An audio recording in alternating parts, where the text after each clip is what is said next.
I never believed in the Red Room stories, those whispered legends about live-stream torture shows on the dark web where anonymous viewers place bets, vote on how someone dies, and tip the executioner in crypto.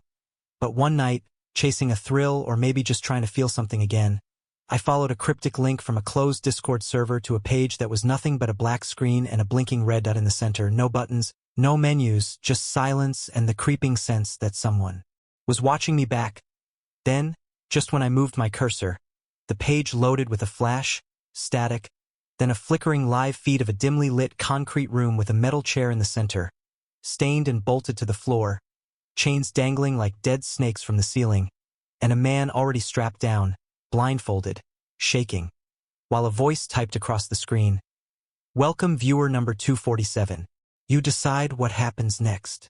My heart pounded as the chat exploded with commands like, "Scalp him," "Burn his eyes," and worse, emojis, laughter, people bidding Bitcoin for pain like it was a game.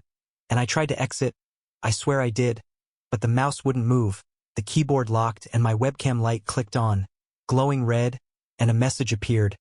"Leaving already? You're part of the show now." Then the camera feed shifted, now showing me, sitting at my desk, frozen, staring into my own webcam, my own background, my own face, with another message blinking below it. "They paid to see fear. Don't disappoint them." Panic surged through me. I ripped out the Ethernet cable, but the screen stayed on. I slammed the laptop shut, but the glow bled through like an open wound. From the hallway came slow, deliberate footsteps, one by one, heavy and wet, as if something was dragging behind, until a knock, soft but sharp, echoed against my door. My phone lit up. A new message. "Let them in." I couldn't move. The door opened. Not burst, just creaked, slowly, like a movie scene too quiet to be real. A tall figure entered, face wrapped in gauze, hands gloved in black, holding something metal, humming a lullaby I had never heard but somehow knew was meant for me. I blacked out. When I woke up, I was strapped to a chair. Not metaphorically, physically. My wrists burned against rope. I was in that room, the concrete one. The feed was live. The chat was screaming. "He's awake. Cut his tongue. Let the viewers vote." I screamed, but no one heard it as anything more than content. I wasn't a person anymore. I was programming. I was horror. I was product. The screen across from me flickered again, and I saw you. Yes, you, reading this right now, your face glowing in the screen, and now I'm wondering, would you have watched too? Would you have clicked yes when the pop-up asked, "Do you want to enter the Red Room?" You'd think the story ends there, with me strapped to that chair, with thousands watching from the shadows of the internet. But horror doesn't end when the blood dries. It ends when you forget, and I haven't forgotten. I woke up again days, maybe weeks, later in my own bed. No marks, no bruises, no rope burns. Just my laptop on my chest open to my desktop. No strange files, no streaming windows. Only a single folder named Redacted, time-stamped the exact minute I remember hearing that knock. I should have deleted it. I should have burned the hard drive. But you know how curiosity works. It doesn't kill the cat. It devours it slowly, purring while it feasts. Inside the folder were video files. Dozens. Hundreds. Each one named after usernames I remembered from the Red Room chat. XX Tormento XX, B1 Udbud, Watcher 042. I clicked on the first file, and it wasn't the room with the chains and blood this time, it was their rooms. Just bedrooms, desks, living rooms. The kind of mundane background that says, "I thought I was safe." Some showed people screaming, some sleeping, some looking straight into the camera just before their screen cut to black. Then I saw the last video file. It was named 247_final.mov. That was my viewer number. The same number that blinked on the screen when I first joined the stream. Against every instinct, I clicked it. The footage was me again. Sitting. Watching.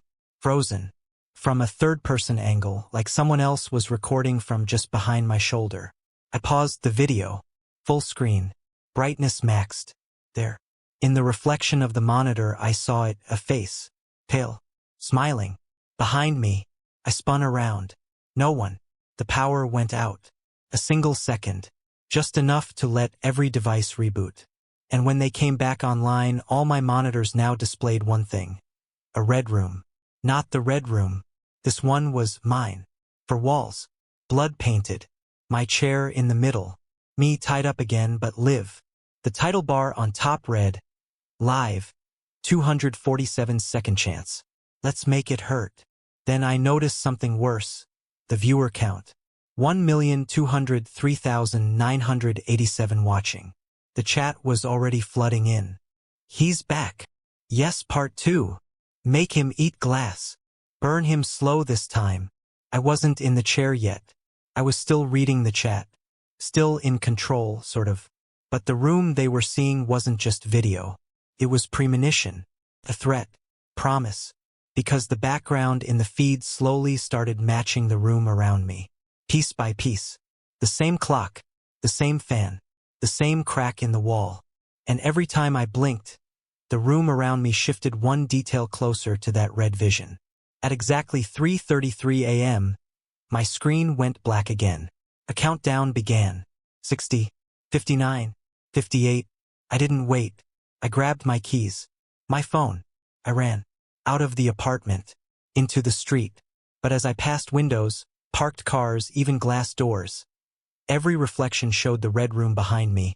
Even though I was standing in open air, I smashed my phone, threw away my laptop, bought a burner, stayed in motels, avoided anything with a camera. But it didn't matter. The red room doesn't need your tech anymore. It's in the shadows, the corners of your eyes, the static when you're between TV channels, the whispering from your unplugged speakers. It watches from puddles, mirrors, screens, thoughts. A week ago, I found a handwritten note slipped under my motel door. No postage, no signature. It just said, Viewer 248 has joined. Your turn is almost over. Now, I don't sleep.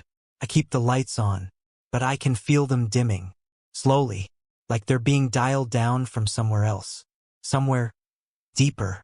And if you're reading this, if you've gotten this far, you've already entered the room too. Don't believe me? Check your screen. Look closely. You see that red dot in the corner? Yeah, that one. It means they're watching you now. Welcome to the red room.